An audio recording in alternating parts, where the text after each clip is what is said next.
Hello everyone, welcome to our channel guys. यहाँ पे आपको एक ऑफिशियल नोटिफिकेशन दिख रहा होगा और आज हम इसी ऑफिशियल नोटिफिकेशन के बारे में बात करेंगे कि क्या है, कौन कर सकता है अप्लाई, क्या रखा गया एलिजिबिलिटी का क्राइटेरिया।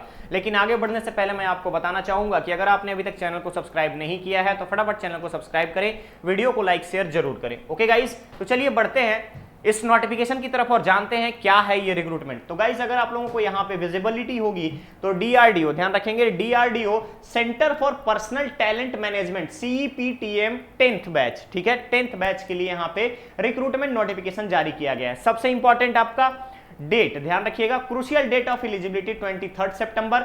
ऑनलाइन एप्लीकेशन स्टार्ट होगा आपका 3 सितंबर से, लास्ट डेट रखा गया है 23 सितंबर। क्लियर, टेंटेटिव डेट आपको ऑफिशियल वेबसाइट पर बहुत ही जल्द आपको अनाउंस कर दिया जाएगा। क्लियर रहेगा किस तरीके से अप्लाई करना है, तो ऑफिशियल वेबसाइट www.drdo.gov.in पर जाकर के आप अप्लाई करेंगे।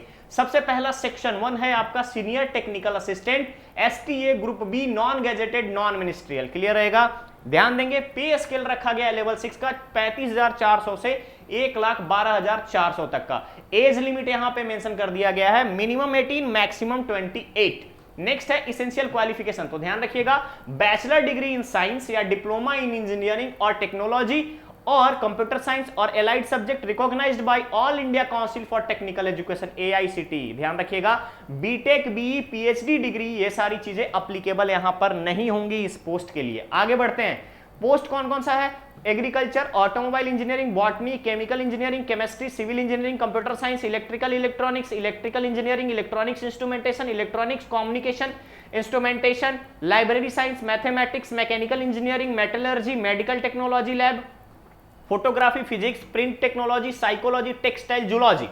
तो आपका सेक्शन 1 में इतने सारे वैकेंसीज हैं, यानी पोस्ट कोड 1 से अगर आप देखेंगे तो टोटल 23 तक। क्लियर है, 101 से लेकर के पोस्ट कोड जो है 10123 तक। अब यहां पर हम आते हैं एग्रीकल्चर के लिए। रिक्वायरमेंट क्या है, बीएससी एग्रीकल्चर होना चाहिए, ठीक है। टोटल नंबर ऑफ पोस्ट रखे गए हैं 10। ऑटोमोबाइल के लिए diploma in automobile, total number of post 15। Botany के लिए BSc degree botany, total number of post 3। Chemical engineering diploma chemical, total number of post 35।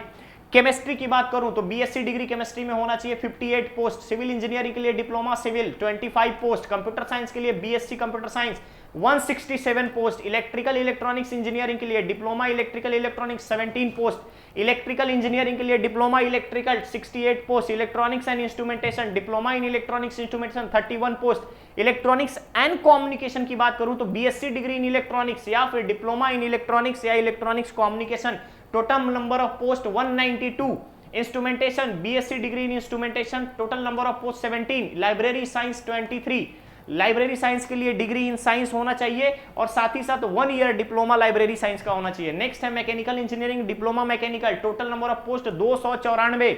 Metallurgy diploma in metallurgy engineering, total number of post 21। Medical lab technology BSc degree होना चाहिए, साथ ही साथ आपका 10+2 होना चाहिए या फिर मेडिकल लैब टेक्नीशियन का आपके पास सर्टिफिकेशन होना चाहिए, टोटल नंबर ऑफ पोस्ट 16।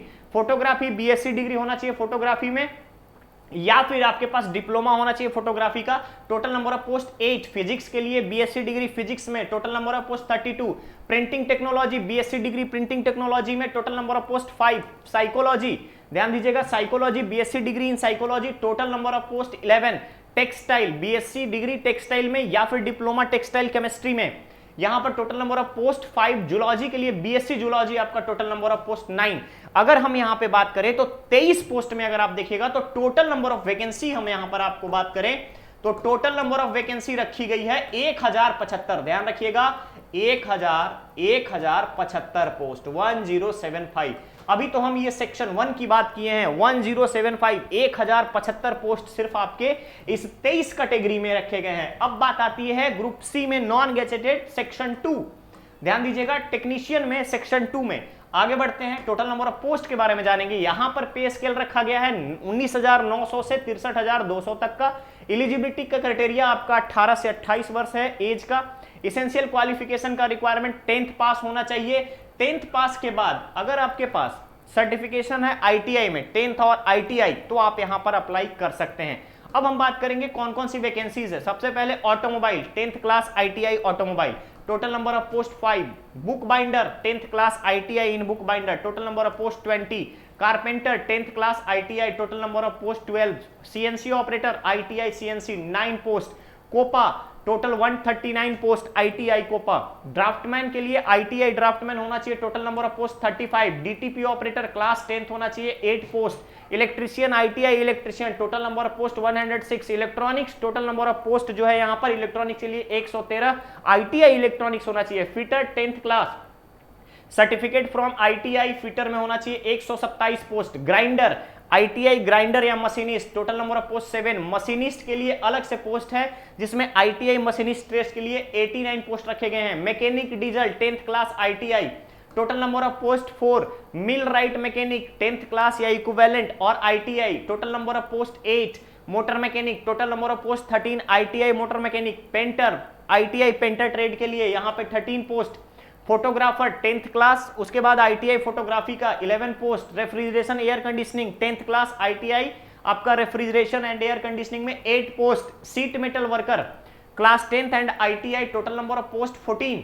उसके बाद टर्नर आईटीआई ट्रेड टर्नर में 45 post. Welder 50 post. Total number of post अगर हम टेक्नीशियन ग्रेड सी की बात करें तो यहां पे रखा गया है 826 पोस्ट। 826 पोस्ट। अगर हम बात करें CEPETM यानी कि central personal talent management, centre for personnel talent management batch 10 के लिए टोटल नंबर ऑफ पोस्ट जो है यहां पर लाया गया है 1901 पोस्ट। ध्यान रखिएगा 1901 पोस्ट, जिसमें से ग्रेजुएट और डिप्लोमा के लिए ग्रेजुएट एंड डिप्लोमा की बात करूं तो इस सेक्शन में पोस्ट रखे गए हैं 1075। आईटीआई एंड ट्रेड की बात करूं तो इसमें रखे गए हैं आपके टोटल 826। ये ध्यान रखिएगा total number of post 1901 post के लिए डीआरडीओ के लिए एक तरीके से डीआरडीओ ने रिक्रूटमेंट नोटिफिकेशन जारी किया है। तो गाइज अगर आपका यहां पे क्वालिफिकेशन बिल्कुल लगता है कि आप यहां पे ग्रेजुएट या डिप्लोमा वाले सेक्शन में एप्लीकेबल है तो बिल्कुल अप्लाई कर सकते हो। आईटीआई फ्रेशर कैंडिडेट यहां पर ये चीजों के लिए अप्लाई कर सकते हैं। ओके, तो ये है आपका रिक्रूटमेंट के पोस्ट के टोटल नंबर। ठीक है, अब आगे बढ़ते हैं। नेक्स्ट है सेक्शन 2 में ध्यान रखिएगा रेन्यूमरेशन और सर्विस कंडीशन क्या रहेगा। तो पहला तो आपका पे स्केल हुआ। पे स्केल के अलावा आपको क्या मिलेगा, dearness allowance, house rent allowance, transport allowance, children education allowance, leave travel concession, medical facility अपने लिए, फैमिली के लिए, स्पाउस के लिए। उसके बाद एनपीएस नेशनल पेंशन सिस्टम, ध्यान रखेंगे ये सारी चीजें आपको यहां पर दी जाएंगी। ठीक है, चलिए एलिजिबिलिटी क्राइटेरिया में नेशनलिटी की बात करूं तो इंडियन होना चाहिए। एसएससीएल क्वालिफिकेशन मैंने ऑलरेडी आपको बता दिया है। बेसिक मेडिकल फिटनेस के बारे में बात किया है। नेक्स्ट बात किया ऑब्जेक्शन सर्टिफिकेट, कहीं पर आप काम कर रहे हैं तो आपके पास एनओसी होना जरूरी है। रिजर्वेशन, इन सभी पोस्ट में रिजर्वेशन जो है गवर्नमेंट के नॉर्म्स के according SC ST, PWBD candidate, EWS candidate, OBC के अलावे अगर हम बात करें एक्स सर्विसमैन, डिपार्टमेंटल कैंडिडेट या फिर अगर आप देखिएगा तो डिपार्टमेंटल कैंडिडेट में जो ऑलरेडी डीआरडीओ में काम कर रहे हैं उनके एम्प्लॉय, ये सारी चीजें शामिल होंगी। नेक्स्ट आता है एज का रिलैक्सेशन, तो only for SC ST, OBC, NCL, PWD, ex serviceman, widow, divorce women judicially separated from their husband who are not remarried, यानी कि जुडिशियली सेपरेट हो गए हैं या फिर अभी तक उन्होंने अभी मैरिड नहीं हुआ है, उनकी शादी नहीं हुई है, उन लोगों को यहां पे अलग अलग तरीके से छूट दी जाएगी। नेक्स्ट आता है एग्जामिनेशन सेंटर फॉर टायर 1, तो पहला सिलेक्शन का क्राइटेरिया समझ में आ गया, क्या होगा, एग्जाम होगा, कंप्यूटर बेस्ड टेस्ट होगा। तो यहां पर ध्यान रखेंगे टोटल 39 सेंटर्स बनाए गए हैं throughout the country. Agra, Ahmedabad, Bengaluru, Bhopal, Bhubaneswar, Chandigarh, Chennai, Coimbatore, Dehradun, Delhi, NCR, Gorakhpur, Guwahati, Gwalior, Mumbai, Lucknow, Leh, Kolkata, Kochi, Kanpur, Jodhpur, Jammu, Jaipur, Jabalpur, Itanagar, Imphal, Hyderabad, Nagpur, Nashik, Panaji, उसके बाद पटना, पोर्ट ब्लेयर, पुणे, रायपुर, रांची, सिलीगुड़ी, तिरुवनंतपुरम, वाराणसी, विजयवाड़ा, विशाखापट्टनम। टोटल 39 आपके सेंटर्स बनाए गए, इनमें से कहीं भी आपका सेंटर सिलेक्शन का आपको चॉइस रहेगा। क्लियर है। अब हम बात करते हैं date of examination and admit card का, तो ध्यान रखिएगा टेबल 1 में अगर आप देखिएगा सबसे पहले हम आएंगे डेट ऑफ एग्जामिनेशन की तरफ।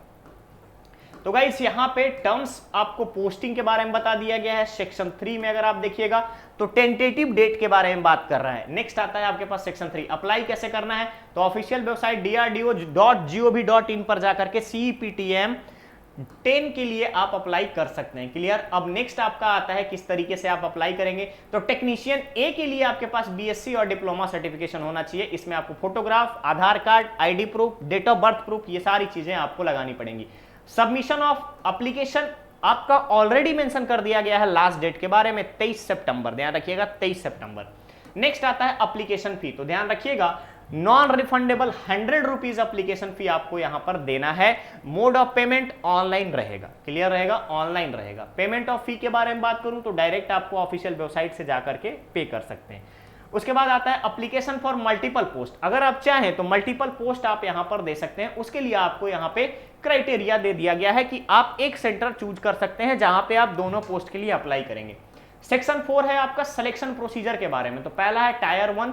टायर 1 के बाद आपका स्क्रीनिंग होगा, टायर 2 आपका फाइनल सिलेक्शन होगा। टायर 1 में जब आप क्वालिफाई करेंगे तो टायर 2 में स्क्रीनिंग ले जाए, टायर 2 के लिए आपको बुलाया जाएगा, उसके बाद आपका सिलेक्शन होगा। क्लियर रहेगा। चलिए एग्जाम पैटर्न के बारे में बात करूं तो सबसे पहला है CBT for screening.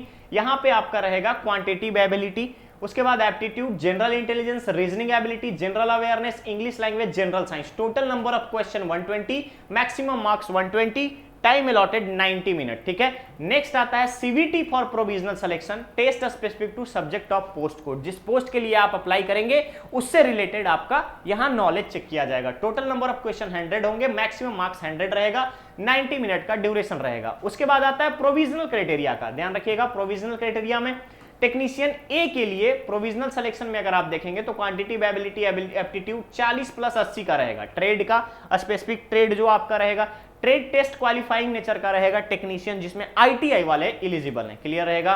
Resolution of tie cases, उसके बाद provision for SC ST candidate, ये सारी चीजें आपको डिफरेंट चीजें बताई गई हैं। आपके लिए जो इंपॉर्टेंट है वो मैंने बता दिया कि कोई भी हार्ड कॉपी नहीं भेजना है, कंप्लीटली ऑनलाइन एप्लीकेशन है।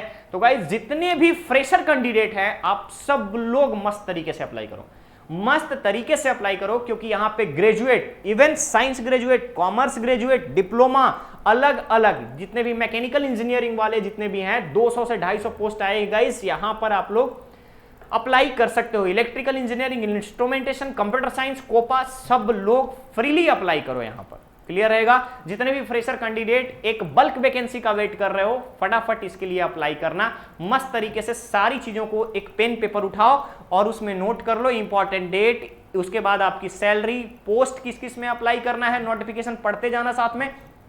और साथ ही साथ वहां पर आप ये भी देखना कि कौन कौन से पोस्ट पे हम और अप्लाई कर सकते हैं। एग्जामिनेशन सेंटर थोड़ा पास पास देना, यानी जैसे आगरा दे रहे हो तो वाराणसी दे देना। अब ये नहीं कि एक सेंटर आगरा दिया, दूसरा आपने दिया तिरुवनंतपुरम में। ठीक है। कश्मीर से कन्याकुमारी ट्रैवल करते रह जाओगे आप। तो ऐसी चीजें ना अवॉइड करना और कोशिश करना कि जो भी आपकी क्वालिफिकेशन है उसके आधार पर आप अलग अलग पोस्ट के लिए जरूर अप्लाई करो। क्लियर रहेगा। 100 रुपीज लग रहा है। एक बार सुबह अपने दोस्तों के साथ निकलोगे नाश्ता करने, फटाफट ये 100 रुपीज फिनिश हो जाएंगे। तो अगर आप आईटीआई करके डिप्लोमा कर रहे हो, या फिर अगर आप 10+2 के बाद आईटीआई, या फिर आपने 10+2 के बाद डिप्लोमा किया है, बेशक अप्लाई करना है। यहां पर अलग अलग ब्रांच के लिए काफी अच्छा खासा पोस्ट रखा गया है। सिंपल ग्रेजुएट की बात करूं, साइंस ग्रेजुएट में फिजिक्स, केमिस्ट्री, इलेक्ट्रॉनिक्स, इन सभी से, मैथमेटिक्स या फिर जूलॉजी या एग्रीकल्चर, किसी भी तरीके का अगर आपके पास एजुकेशनल क्वालिफिकेशन है तो बिल्कुल अप्लाई करना। सीईपी टैम के लिए 10 बैच डीआरडीओ के द्वारा ऑर्गेनाइज किया जा रहा है इस पोस्ट में। क्लियर रहेगा। तो गाइस ये था आपका डीआरडीओ का इंपॉर्टेंट नोटिफिकेशन अपडेट। बहुत ही जल्द मिलेंगे हम लोग एक नेक्स्ट नए अपडेट के साथ। चैनल को सब्सक्राइब करें, वीडियो को मैक्सिमम शेयर करें। ठीक है, मैक्सिमम शेयर करें ताकि सभी को इसका फायदा हो। तो चलिए मिलते हैं बहुत ही जल्द। Thank you so much.